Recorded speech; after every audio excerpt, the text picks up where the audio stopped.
Thank you for listening to this podcast from TRE, Talk Radio Europe, your voice in Spain and around the world. For more information, please visit tre.radio. TRE in the afternoon. Presented by Hannah Murray. Good afternoon. It's just gone 5:05. You are listening to Men Talk. With me in the studio today is Matt Jones, Ben Kavanagh and Luke Watkins. Hello. Well, good afternoon. Thank you all for coming in. If you are listening at home and you'd like to get involved, you can. Here's how. To contact TRE, please call 952 78 4000. Email studio@tre.radio. Send us a WhatsApp on +34 645 99 67 95. What a beautiful day, it's a wonderful life. So I thought we'd start by talking about the C word. I know it's October, but Christmas is coming. And there's an article here talking about how early Christmas shopping could save you a cool £120. It's kind of talking about getting presents slightly earlier than Christmas Eve, gents. And the fact that you'll be less stressed by doing that, and also it'll probably save you money because getting last-minute presents aren't always going to be as good and possibly more expensive. So how organised are you when it comes to Christmas and buying presents? I feel worse every year because I don't like to be organised for Christmas. I don't like to be organised? I love that chaos, or used to love that chaos of the Christmas Eve purchase. There's only men now shopping on Christmas Eve. And the look of fear in other men's faces. And that kind of general acknowledgement of we're in this together, lads. Yeah, totally. And it's not so much that, but there's a moment when you get to the pub, when it's done, and you sit down, and it's like you've climbed a mountain. You've done everything. I've done it. I bought some crap, including a dustbuster I got one year. Really terrible presents, because you're quite right, you do get bad things at the last minute. Yeah, but there's something you're desperate. Do you know what, talking of presents as well, it's a real crime now that everyone has, like, Google Maps, because the classic present was, what can I get? And it used to be the motoring guide. That was, you could stop off at the gas station, you get that bunch of flowers, and you get the motoring guide for 2021. What, for your partner? No, so they don't get lost. You're killing me. Are you serious? You're buying the motoring and then it guide? comes with the Michelin guide used to come with the wine bits as well. It wasn't just that, it was a guide. It was a guide to life. It wasn't just the maps. It was, look, we'll go here. We never went there. No, but you could have done. You could have done. Yeah, had the so option. There was thought put into it. Really? But this whole thing about saving 120, I don't really do Christmas. I do Christmas food-wise. Okay. So 120, that's Christmas dinner. Yeah, that's a thing. That's the gift. Yeah, okay. That's gift. I don't really do presents. As I've got older, I don't really do presents. I do like a waifs and strays Christmas. Oh, I like that. So if there's someone that's not got Christmas, they're by themselves. Invite them round. Yeah, nice. That I like. I've always liked doing that. Yeah. And going back to your point, then the problem is I've done that before. You've done that Christmas shopping. You get overexcited at the pub. Have you ever left the stuff that you've bought in the pub? Oh, no, I've never done that. Oh, that's a good one. I've left things that people have bought me in the pub before. When you exchange presents and then you have a few drinks, then you go home and go, I'm sure somebody gave me something last night. And then Ben, are you good at shopping? Like most things, I accept that paying a bit more is a penalty for my disorganisation. Okay. So, I just swallow that and just, like Luke said, you just embrace it a little bit. I'm with you, Luke. You get that fun. It's that real Christmas. You feel Christmassy. You feel Christmassy. You really do. Yeah, it gets you in the mood. Especially here, because you miss the cold and all those things that we kind of grew up with that you associate with Christmas. So you need the panic. You need that panic. It's the only thing that gets you in the mood. Mince pies don't do it, eggnog. No, just panic shopping. That's really funny. I have to say, the way you've sold it to me sounds fun. But I don't think I'd get the same thing because it's going to be all guys, so it's not the same. There were a few women out last year. Okay. With panic on their faces? Yeah, it was sufficient. Okay. Not perhaps not as much as the guys. Yeah. But, with good levels of panic. Why don't you, to introduce yourself to this, because it is an art form, isn't it? Yeah. So what you should do is maybe just don't go gunning in full, because you could let yourself down. Okay. Just pick 2 presents. Just have 2. that you could choose and join in on the Christmas Eve fun for just 2 presents. But see, I'm feeling nervous already because what if I can't find those presents? And see, that's the stress. Well, of this it is the all. fun, though. That's the fun, not the stress, the fun. Yeah. Okay. Yeah, the chaos. So then you end up buying a dustbuster as Absolutely. opposed to Absolutely. the really cool present that you were planning. That they wanted. Yeah, you get something they definitely don't But want. see, so we talked about this on Women Talk last week because I was interested to see the difference. And I told people what I do with present shopping, and 2 of the women were like, that is absolutely genius. I'm going to do that myself now. I'm not going to convince you because you like your last-minute panic buying. I was going to say, I know what you're going to say because we've done this before. We have. And this is why I don't like Christmas anymore, because you've inspired me to do that. So I now do have lists on my phone. Yeah. And so much so that last year, so Hannah will explain what she does in a minute, but so much so last year, my friend had to go panic shopping on the 24th. I went with him just for the experience. I'm like, mate, I've got everything, but I miss it so much. I'll come with you and just be your support. Brilliant. So That's brilliant. Did you say to him, you should write a list? No, I want him to do it Okay. this year as well. I'm hoping we can repeat the experience. Okay, so you're still getting Great to take time, part. exactly, yeah. So what I do, I have a present list on my phone of everyone who I'm likely to buy presents for. So close friends, family, things like that. And so when I'm chatting with them, it could be in January, and they go, oh, I've always wanted a cheese grater or whatever it might be, or a... I don't know, it doesn't matter. But I've never played Cards Against Humanity. Apparently it's a great game. I'll write it down on my phone under their name. So when it comes to their birthday or Christmas, I'll think, oh, what am I going to get so-and-so? They said they wanted Cards Against Humanity. Done. And they'll go, how did you know I wanted this? I'll be like, oh, you mentioned it 8 months ago. That is kind of genius, I'll give you that. So I hardly ever have to think about what am I going to buy that person, because ideally most of the people I buy for I know pretty well, so therefore I'm constantly writing down what people want when they mention it all the time. I've got like really long, also for myself as well, if I think of something I want, I write it down, so if anyone ever I says... really love remote control aeroplanes, but I don't have one. Okay. I just thought I'd mention that. Thanks for that. There you go. Remote control Let me get on the list. Yeah. You'll get one from each of us. Exactly, I end up with 3. Which one of them likes me more? Oh, brilliant. Okay. Wearing your flip-flops, I can't even say it, wearing your flip-flops in October, then you must be a season denier. So this is talking about in the UK, which has very different weather patterns to what we see in Spain. But they're talking about people who are kind of desperate to hold on to summer and are wearing summer clothes when it's a bit too cold to wear summer clothes. We don't tend to have that issue here. But something I do struggle with is knowing what the weather's doing. And is it jeans? Is it shorts? Is it short sleeves? Is it long sleeve? And that can sort of change throughout the day. Do you have like summer winter wardrobes like a lot of women here, or not? I'm just looking at what we're wearing now. Your jeans, trainers and socks. I'm jeans, trainers, socks. I've got Your 3/4 length shorts trousers. Okay. So we go across covering all bases, you see. I have flip-flops still at home, but that's because I live in the campo. It's just quick to just stick them on to go and do something. Yeah. Yeah, same. Yeah, it's Yeah. not a statement of I seasonality. wouldn't It's wear them out now. No, same. It's too cold now. It is. That sounds crazy when it's... It is, but it is too cold. But it shows we're acclimatised. A friend had a friend over the other day, and she was wearing tiny little shorts and a vest top and chance. sandals. I was like, on holiday, are we? Totally. You could tell. She was Totally. like, oh, it's really warm, and I'm there in jeans and a long sleeve top. My girlfriend's Spanish. She's had her socks on since September. Oh, really? In bed. Oh, really? In bed, totally. Oh, amazing. That's funny. Okay, this was an article from last week talking about women increasingly leaving loved ones at home to go on holiday by themselves. And I was going to chuck it, and then I thought, no, I'll ask the men if they go on holiday by themselves. Obviously, whether you're in a relationship or not, whether that makes a difference. If it's something you did when you were single and then being in a relationship, you wouldn't necessarily do that. Having kids, does that change things? Yes, thoughts?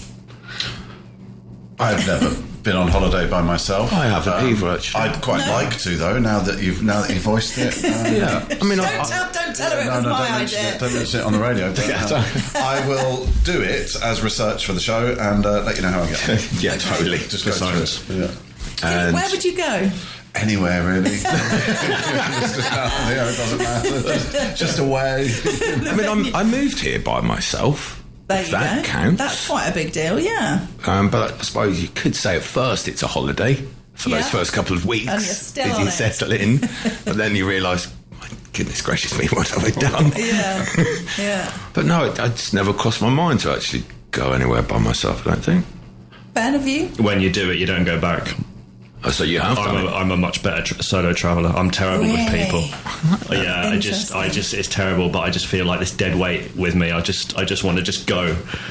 Like, I just want to just go to the next thing and not have to discuss it and not have to work it out. You just go, decision, do it. Well, that's there's the no thing. conference going on. It's just Exactly. You can get up when you want. You can stay out till when you want. You can go what you have the ultimate freedom, isn't it? yeah. But even like stupid arguments in the airport over like where you're meant to be or where you're meant to be going, like.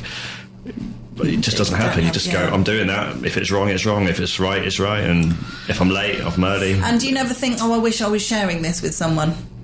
No, I mean, when I get to the destination, then I'm more likely to want to be around people like who are there already. But in terms of the travelling part, I'd much rather fair. just be efficient about it. Yeah. I'm a terrible traveller, actually.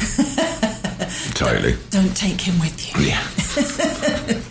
Yeah, I did a lot of solo travelling before ending up in Spain. I went to Australia on my own and Wow.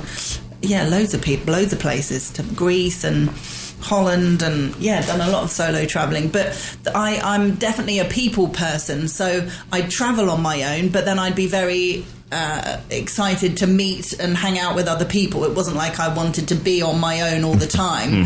My mum always gave the best advice, find an Irish pub, and of course they're everywhere. So wherever I'd be, I'd find an Irish pub, and there you go, I'd have some friends and maybe a job and whatever, which was great advice. And so it's not that I like being on my own all the time, but travelling on your own, I think, and I mean, I haven't done it. But would you do it now? Now you're more rooted and, you know. No, I can't think I would do it now, because I do enjoy travelling with my husband, to be honest. So if we have the money to do something, it'll be saying that I am going away on my own, but only for one night, and I'm going to stay with other people, so it's not really on my own. You went to India earlier this year. That's true. Kind of That on was your also own as on well. my own, So, but it was A group to thing. join up with like loads of other women. But no, you're right. I have done a few things, but not necessarily on my own. On your own. It's with other people, but without my husband. Yeah, you're quite right. One more before the break. This again was from last week. Red lips. Apparently, a lot of younger women from the age of 18 to 35 claim that they've recently worn red lipstick. It's a real sort of trend. The likes of Taylor Swift wears a lot of red lipstick. I wonder what the men thought of red lipstick. And no offence taken, what kind of do you think when you see a woman wearing red lipstick? It's a classic. If anything. It's I a think classic. it's less what you think and more what you feel, I think. Oh, okay. Because I think it's a primal thing, isn't it? Yep. Oh, well, that's very good terminology to Very deep, skirt very around. deep. That's very good. Yeah. Well done. That's all I'm saying. Yes, well done. Stopping there. Yeah, stopping there. Yes, totally. There's nothing more to say. Yes, exactly. Let's close that. So does that mean you all like? Yes. Okay. Primarily, we're connected. Primarily, we're all connected on that one. I agree. Okay, we'll take a break before you say any more. Hannah Murray on TRE in the afternoon. Good afternoon. You are listening to Men Talk. With me in the studio today is Matt Jones, Ben Kavanagh and Luke Watkins. The article reads, men's largest fear is flab. British men have revealed what they dread most, a flabby body and going bald. A poll of 2,000 men found that 75% admitted being insecure about their looks. 30% of men worried they had a soft and flabby dad bod, while 29% fretted over a receding hairline. Can you relate? You all look fabulous, by the way, so don't have any of these issues. Or shouldn't have. I stopped smoking at the beginning of September. Oh, Congratulations. wow, well done. Thank you. That was it. That was all I wanted to say. Just okay. I've really noticed. No, I have. I really noticed. Oh, have I'm you? actually on the scales, which I've never done. It's really weird. We've got these digital scales in the bathroom, and I kind of get on them in the morning, and shame's too strong a word, but I'm like, oh dear, I shouldn't be. So I've So does it make a difference? My appetite has really gone through the roof. As Okay. well. I'm kind of, instead of smoking, I'm like, give me something to eat. But now you're weighing yourself. Are you automatically kind of eating less? Yeah, I'm kind of trying to make a decision. Don't get that chocolate bar. Don't stop at the petrol station and grab that Snickers. For me, I've stopped drinking. I still smoke, but I've stopped drinking, and I need my sugars. So packets of chocolate biscuits are my downfall at the moment, which is where I think this little bit has come from. That's the thing. They say that stopping drinking and stopping smoking can often make you eat more. But and I've eat sugar and noticed, stuff. plus as well, since I'm 51 now, so since I've got my 50s, it's started to just come a little harder bit to lose around my belly. But I'm starting to go, well, the plan is to go to the gym, but what I'm doing now, because the planning to go to the gym is planning to go to the gym, something always gets in the way, but going for nice walks with the dogs. Yeah, nice. Well, that's good. Just little things Get the like steps that. in. Get your steps in, exactly. Absolutely. Ben, you don't look worried. No, underweight was always a problem for me. Okay. But the more I think about it, the more I realise that if I was to artificially try and increase my weight, whichever way you can think of, I'd be more scared about trying to lose too much if I put it on in the first place, you know what I mean? So there is kind of a awareness of it, but not really a problem for me. No. And do any of you ever worry about hair and stuff? Is that a thing as a man? No, not for me, no. And also, I can't wait to go grey. Oh, really? I really can't wait to be a silver fox. You're getting there. It's going. George Clooney, can't you? Exactly. Yeah, nice. Can't wait. It's going to be great. Oh, that's nice. It's good to feel kind of excited about getting on, because normally it's the opposite. People are hating every minute and dreading it, so you're embracing it. I'm Well embracing done, it. Exactly. No one else worried about hair. You've all got lots of hair. So. Mine is thinning, but what can you do? No, What and it can doesn't you do? bother you, because some men are like, oh, God, like hate every minute of it.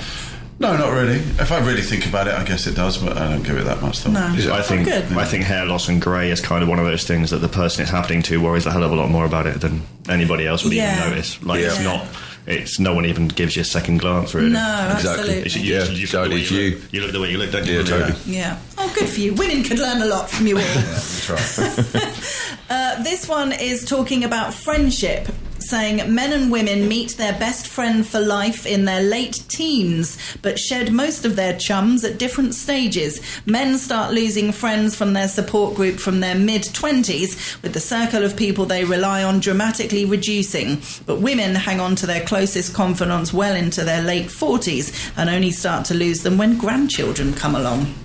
So what are your thoughts on long-term friendships? Have you got friends that you've had for like 20, 30 years? I do, but they're all in the UK. Right. Yeah, the difference, I think, with men is that we don't need them all the time, but they're there. Okay, fair enough. Yeah, a good friend, you don't need to see them for a long time and then you just go back to normal. And it's kind of good because in my experience, men are kind of more neutral to you not speaking to them for ages. Exactly. They're just like, all right, and it's like you carry on as if you just carry on totally. as if you'd were See still them children yesterday. yesterday. Yeah, there's no like, why haven't you called me for so long? That doesn't happen, no. But there is a question, because I think the article references kind of support, and there is a thing that we do that we don't turn to our friends for support. That's true. Because the closest people to us, we can justify as, I don't need to speak to them. Because, it's always the same as it was, even when we haven't seen each other for 6 months. It's harder sometimes to pick up the phone and say, look, I'm going through something. That's true. We'll give you that. So, I wonder whether we justify to ourselves that we don't need to have this constant contact. And perhaps there are times when we can do more of that. Just, are you okay? And that sort of thing. Yeah, definitely. And also sometimes if it is like a deep support thing you're looking for, you kind of have to bring them up to speed with the context as well if you've not spoken to them for ages. Yeah. And that can be a big hurdle as well. Yeah. And that can also come down to us being men, basically, in a way. Yeah, I mean, there are big differences when it comes to that, aren't there? Women generally, not always, but women generally do share a lot more with their friends and particularly their close friends, and they'll know what's going on in their lives most of the time. There isn't always a big catch up that needs to be done, and if a woman feels like they need a friend, it's quite a normal reaction for them to send a message or pick up the phone and say, hey, I'm really going through a tough time, can we get together for a cup of coffee, a glass of wine or whatever, and just kind of reach out, and the friend will generally be like, oh my god, yeah, of course, thanks for reaching out. But men don't necessarily do that as much.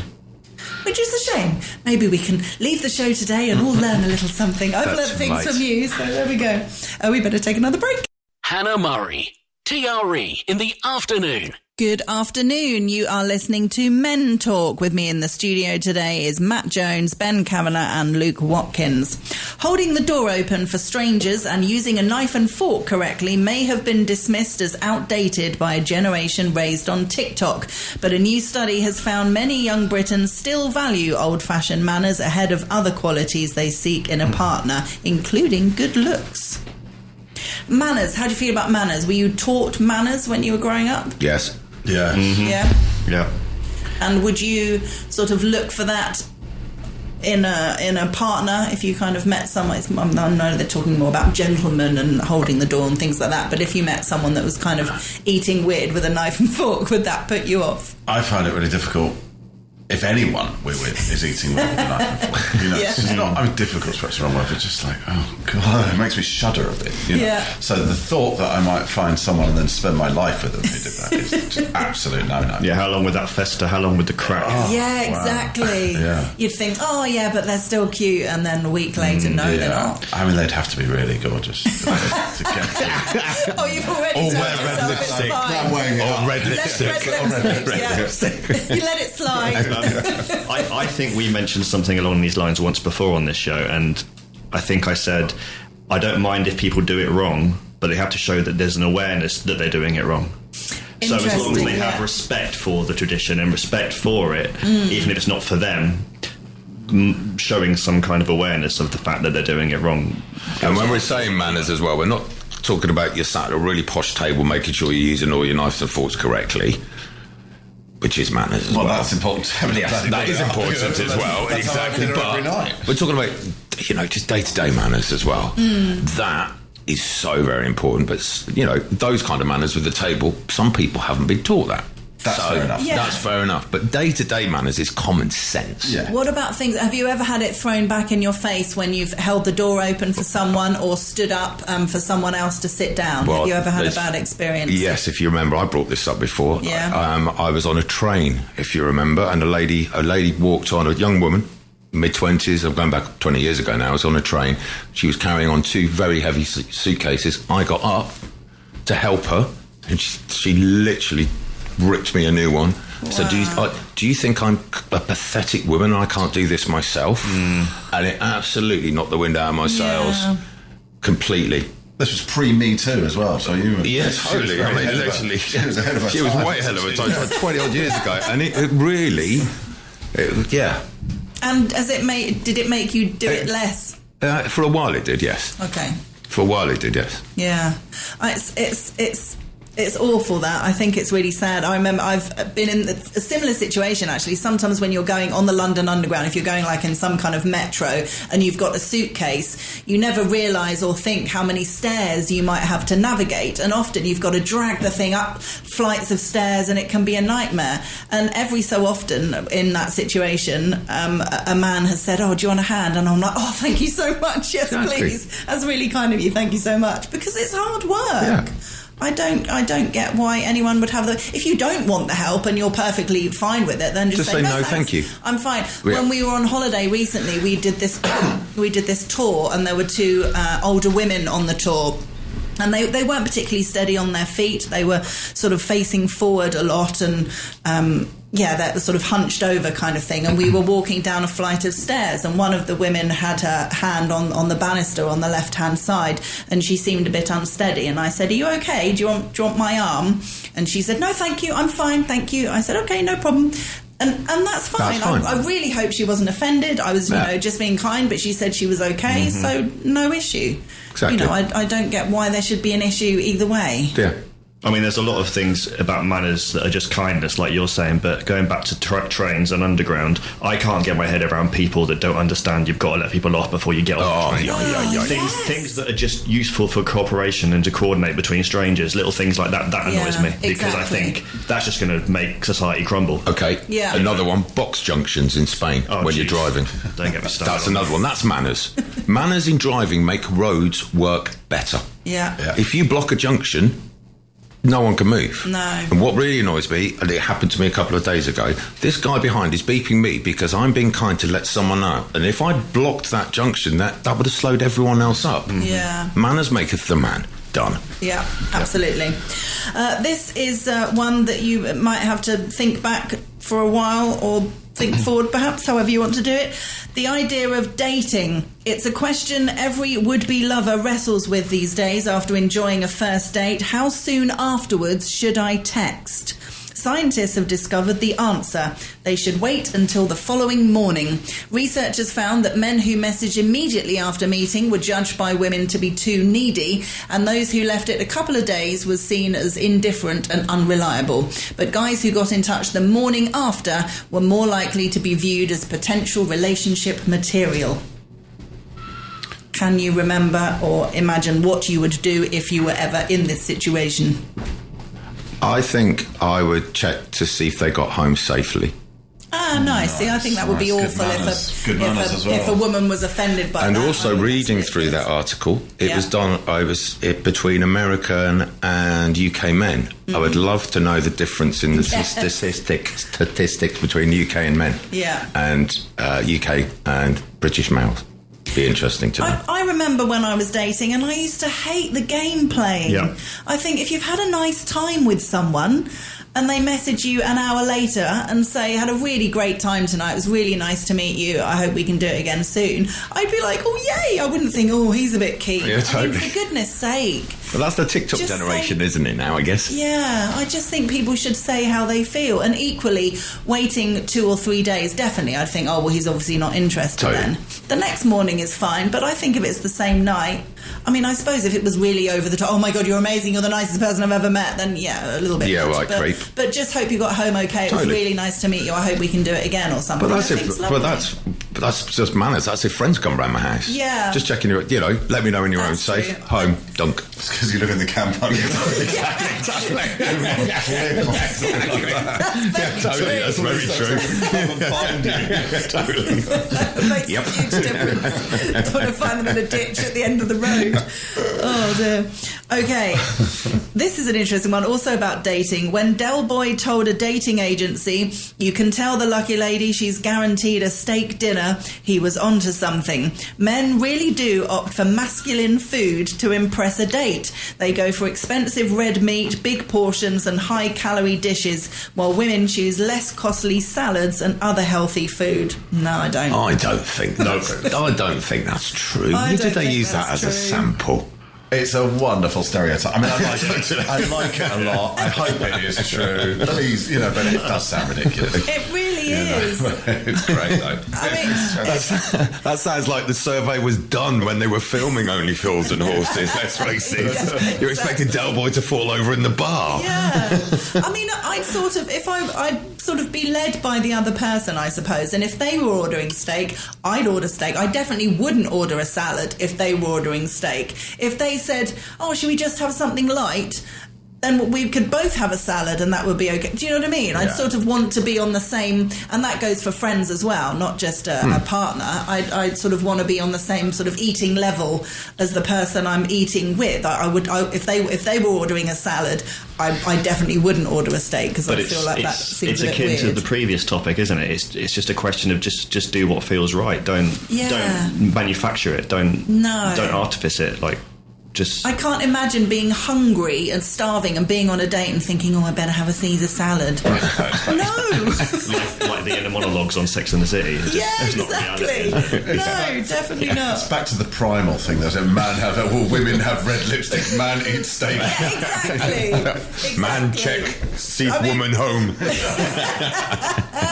To be fair, if we went to like an Argentinian steak restaurant type thing and he ordered a salad, I would Totally. I would think that was a bit odd. Totally. I'd think, be more manly, order a steak. So yeah, I think it depends. But yeah, I don't agree that you should do certain things because of the stereotype. If you're hungry, eat. If you're not, don't. Totally, exactly. I mean, it's as simple as that, isn't it? A joint bank account was once a given for married couples, but these days younger generations feel they should be allowed to keep their financial affairs to themselves. Up to 44% of those under the age of 30 in long-term relationships believe a joint bank account is outdated. Some 43% claim that it's usually a sexist way to control a woman's money. How do we feel about joint bank accounts? You don't need to talk about personal situations if you don't want to. But I've never had one. no? Yeah, I think it's a healthy viewpoint. I think it is. It's nice to have autonomy and that sort of thing. Yeah, but I think if, it depends what you use it for. If it's administered correctly, it's there to pay bills. There's an amount of I've had money a savings. that's Okay, agreed. we've had a savings account, which is joint, I suppose, but not a day-to-day. All of our both our wages go into that account. No. My understanding is that they generally are for, these are the things that we share. And there's a proportion, whether it's 50-50, 70, whatever it is, of who pays more. That goes into that account. That account pays those things. Yeah. So it's not, the idea that everything goes in and then, there is some control element to it. Seems very outdated. I mean, nobody just has one bank account anymore, do they? Let's face it. Exactly. So you're going to have your personal one and potentially a shared one, I suppose. Yeah. It does make sense for expenses and everything. Yeah, there are sort of pitfalls from doing, depending on the people. I mean, it really depends on the people. I mean, we know that money can be a big source of arguments and for couples to break down. If one person earns a lot more than the other person, the person who doesn't earn much is spending a lot more than the person who... You kind of understand why that could potentially cause an issue. But for some couples live like that perfectly happily. The stereotypical wealthy man, wealthy older man, younger, prettier woman, she might not be earning any money at all, and he might be quite happy to share all his money with her. So it can, for sure, work. I think it forces those conversations.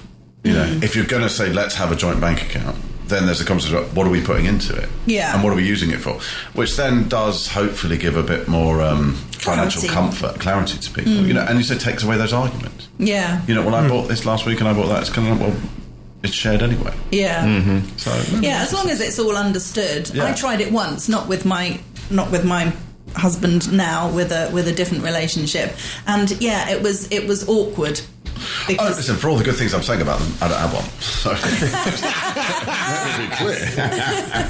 they're great. I don't do it.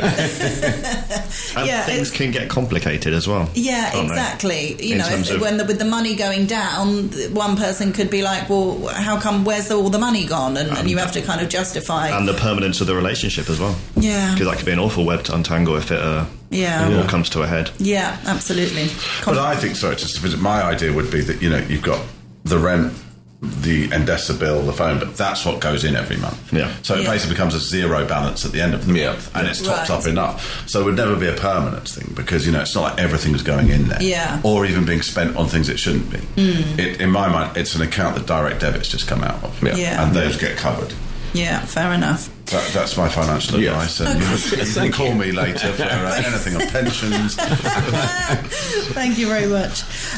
There is one here talking... Have you heard about love languages? There was a book a few years ago talking about the different types of love languages and how we all have a different love language. Yours could be different to your partner. The main words are physical touch, words of affirmation, acts of service, quality time, and gifts. So you might think to show love to your partner is to shower them with presents, but for them, they prefer physical touch. So you need to understand what each other's love language is, so you're showing them the right kind of love. That's what it comes down to.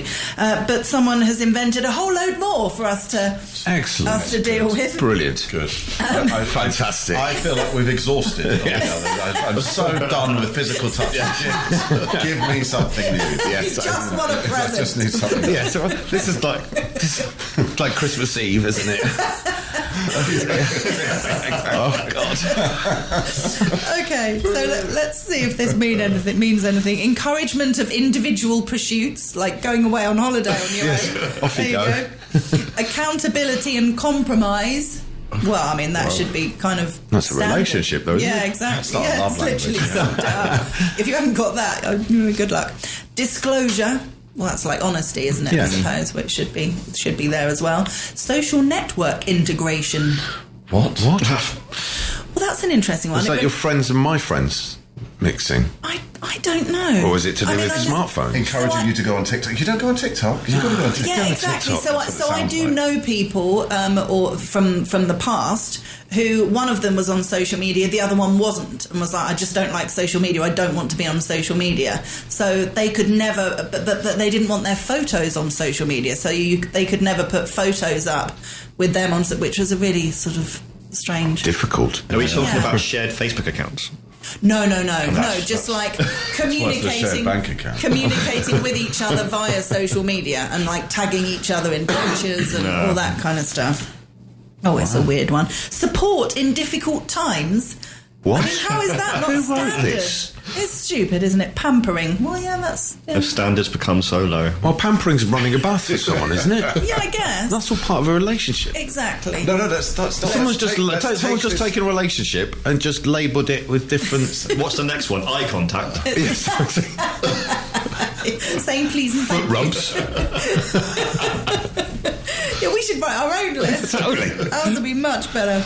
We better take the last break. Hannah Murray, TRE in the afternoon. Good afternoon. You're listening to the last part of Men Talk. With me in the studio today is Matt Jones, Ben Kavanagh and Luke Watkins. This is an interesting one, all about cheating. The headline reads, I'm having an emotional affair with a man I've only met once and we do nothing more than text. My husband and I were talking about this recently. We were watching a show that had... we kept pausing it and discussing this kind of subject, finding it really, really fascinating. When you have two people who are in a relationship and one of them is communicating with another person on an emotional level, not necessarily a sexual level, but, you know, they smile when a message comes in from them and they're, you know, maybe a little bit of flirting, that kind of thing. It was someone from someone's past. It was an ex-partner from like 20 years ago, and they'd somehow reconnected on Facebook, and they were messaging each other, but both of the parties were supposedly happily married. And we were saying they're not even seeing each other physically, but the issue is they're not telling their partners that they're messaging someone else. So when I get a message which has happened before, from an ex-boyfriend, I'll say to my partner, oh, I've just had a message from the guy I was with at college, and he'll go, oh, cool, and like completely open about it, because there's nothing wrong, there's nothing to be jealous or weird about. So therefore, if you're sharing that information and saying, oh, he just messaged, oh, look, he sent a picture of his kid, isn't she cute, blah, blah, blah, it's all completely out in the open and it's fine. But if you're messaging with someone and not telling your partner, it's wrong, weird. Isn't it? Yeah. It's weird. It is. So it was, and we just got into this whole really fascinating conversation as what constitutes as cheating and what's one thing worse than the other. It's probably progressive as well, isn't it? I mean, it does suggest to begin with there's an underlying issue. Because why would you not be honest about it? Yeah, exactly. Why would you let that carry on? And, you know, the more it does, the more of a comfort you find in the other person, and the bigger problem it's likely to become. Yeah. True. Yeah, initially it was just, oh, look, an ex-partner and a message. But then you could see, you know, we were just watching a TV programme, but then you could see they were, you know, really excited having heard from each other, and literally kind of their partner would come in the room and they'd hide their phone. And even though they were literally just saying, oh, it's great to hear from you, how have you been? Yeah. It's the lying, it's the secrecy that therefore they're feeling like they're doing something wrong, when at that stage they're not necessarily. I suppose it could be for a lot of people the moment they actually realise there could be something wrong with their relationship. Because it's like, it could be the first way that you get that kind of connection with somebody outside of your relationship, and penny might drop, sort of thing. Yeah. Yeah. You know, like Luke said, it could be underlying issues that you potentially weren't really facing up to, and then when like another option comes around, it becomes something more than it. It was like a giggling schoolboy or schoolgirl again. Oh, look. Yeah, exactly. And to say it out loud, and again, it depends on your partner. If you've got a very jealous and possessive partner, then there'll be a lot of people that will, well, there's no way I can tell my partner, and obviously that's, you know, not great to be in that situation. Yeah, I suppose it could highlight the problems that you've got in your own relationship. Yeah, too, definitely. That you do have a dominating partner. Yeah, exactly, because there shouldn't be anything wrong with messaging an ex in a friendly kind of, oh, how you doing? Oh, nice to see you. Do you know what I mean? That shouldn't be an issue. It's quite natural to do a bit of what-ifery, though, isn't it, as well? Yeah. You know, an ex messages, oh, God, I wonder what happened, what could have been, all those sorts of things. That's human nature. So... and then you go down that rabbit hole, and then it becomes deceptive and everything. Yeah. Else, then you have to decide when to disclose what's going on, and because what to disclose. I think to say to your partner, I was just imagining what would have been like if I stayed with them, and imagine what our kids would be like. You don't need to say that. You know what I mean? But you can say messaging, and you should be able to say. That's I think the thing. That's the deception. Yes. Okay. Moving on, children as young as 4 have been caught with knives in school. There were 1,304 offences involving knives or sharp objects last year, more than 100 of them at primary schools.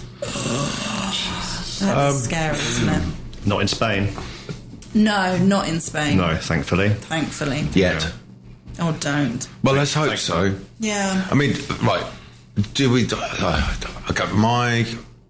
Yes, thank God for Spain.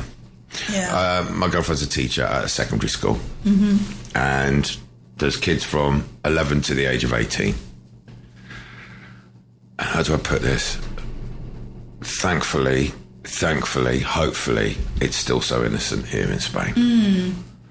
There's, you've got troubled kids, don't get me wrong, there are troubled. Yeah, and bullying. But, of course, you've got that. That's kids. But... You're not seeing weapons. You're not seeing weapons at school. No, that's really good. You're not seeing... I mean, yes, it's a rural... Maybe you might get in a certain cities, I'm sure you will. But it's not like it is in the UK. I mean, we're lucky with the UK. You're lucky with the UK, just think of poor America. Oh, wow, yeah, I was going to say. Probably while we've been in this show for an hour, I'm sure in some school somewhere, I hate to think about it, that someone in a school somewhere in America that we're talking about knives. Somewhere in a school in America, there's a kid with a gun in a school in America right now. Yeah, absolutely. Does it reflect the kind of respect for authority in the different places in the world? I mean, Spanish police are famously uncompromising.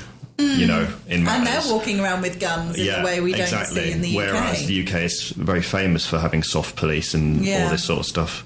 And the US is a completely different level, obviously. But this lack of respect for authority or fear for authority, in a way, does it kind of, on a long term, encourage this sort of behaviour? Probably. I mean, it's also elemental, isn't there? There's so many aspects to it. Break down of family structures. The fact that there's just more for kids to do. Yeah. You grow up, there's an outside life because of, really sustained because of the weather. The climate, people can just go and be in the climate, be outdoors, do things. I mean, do we put it back? I mean, could we put some of it down to the use playing outside, not playing with phones? Yeah. Going out, playing outside, go and meet with the kids. I mean, that's one of the beautiful things with Spain. It's not just the weather, it's there's still the family unit here. Yeah, the community. You're still able, I guarantee, like, when I get home this evening, as I drive into my village, the kids will still be playing in the streets. They can play in the streets because it's a safer environment. It's a weird bubble. And what's happening is that the kids are, in certain parts, they're on their phones at home in England. It's dark. It's cold, and they're being groomed in a way. Yeah. Well, they are, but there's this whole thing, isn't there, about kids carrying knives to protect themselves from other kids who are carrying knives. So this self-perpetuating problem becomes ridiculous because you see it on the documentaries and some of the news stuff, and you've got these really innocent kids who are and they're like, "Why are you carrying?" "I just need to protect myself." Yeah. And they're terrified. You're like, "God, you should not." Of all people. This is what happens in the US with guns. I interviewed an American guy recently who'd written a book, a fictional story about a school shooting, interestingly, and we were talking about the gun laws, and I said how the rest of the world kind of look at America each time there is a school shooting and go, well, you need to change the gun laws. It seems quite obvious to the rest of the world, but they have their constitution and that's kind of it for the most part. And we were discussing, and I said to him, for example, I've never seen a gun.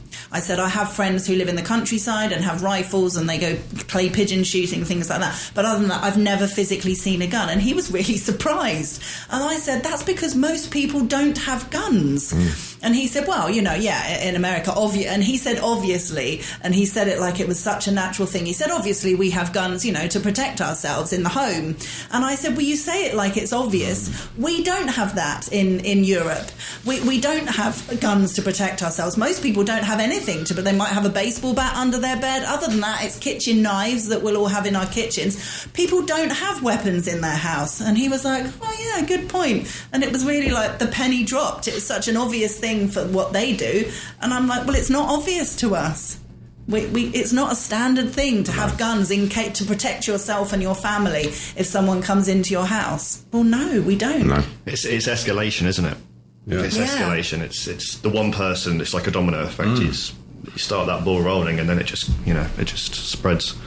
Yeah, it's frightening. And if you have a weapon, you're more likely to use it. I know that's a really obvious statement, but, you know, if you're walking down the street and someone pushes you the wrong way or calls you a name or says something horrible about your family or whatever, if you don't have a weapon, all you can do is say something mean back or maybe decide to push them or punch them. I think guns don't kill people. Rappers do. Rappers do. That was a great song. Oh, brilliant. That's all just come in my head. But yeah, it's true. And that's the dangerous thing, how easy it would be as a human being if you're carrying a weapon, whether it's a knife, a baseball bat or a gun, and someone says something horrible, your knee-jerk reaction could easily be, oh, get the gun out, which is obviously what we see in America all the time. I mean, we've gone off on a tangent from knives to guns, but what happened in England when I was a kid is we had the Dunblane incident, that school shooting. That was it. All guns came out of circulation. What happened something happened very similar in Australia. One school shooting. All guns came out of circulation. Amazing. I mean, what a reaction. And that hasn't unfortunately been learnt in the States. No. And let's hope that knives, I mean, they're trying now in England to get rid of these great big knives, but then unfortunately we have this lovely Chinese company called Temu who will just, or however you pronounce it, he'll just mail you anything. And let's face it, they can try and trace all these parcels as best as they can through scanners, etc., but some will slip through. That's shocking, isn't it? And you'll get into the hand. I mean, I remember as a kid, just for fishing, I wanted, and Rambo came in. I remember that as kids, Rambo knives. Mom, I want a Rambo knife with the compass on the end and the fishing line in the middle, blah, blah, blah. No. Do you remember when they changed the word ninja on the turtles? Mutants. Yeah. Do you know what? I never realised that. Now you've said it, of course. Teenage Mutant Hero Turtles, because in America it was ninja. Ninja. But it was too violent. The word ninja, the J was so sharp that... Crazy. Well, that is I never realised that. You see, today's been an education. It really has, for one and all. Thank you all very much. Thank you, Matt. Thank you, Ben. Thank you, Luke. Thank you. And Howard Brereton is next with Spain Today, and then I'm back with you for a couple of hours for the book show, so don't miss that. And after that, it's pretty much the weekend. Enjoy. I will be back on this show on Monday. You've been listening to a TRE production. If you've enjoyed this programme, there'll be another episode waiting for you next week, right here on this platform, where you can also access our extensive back catalogue of shows and interviews.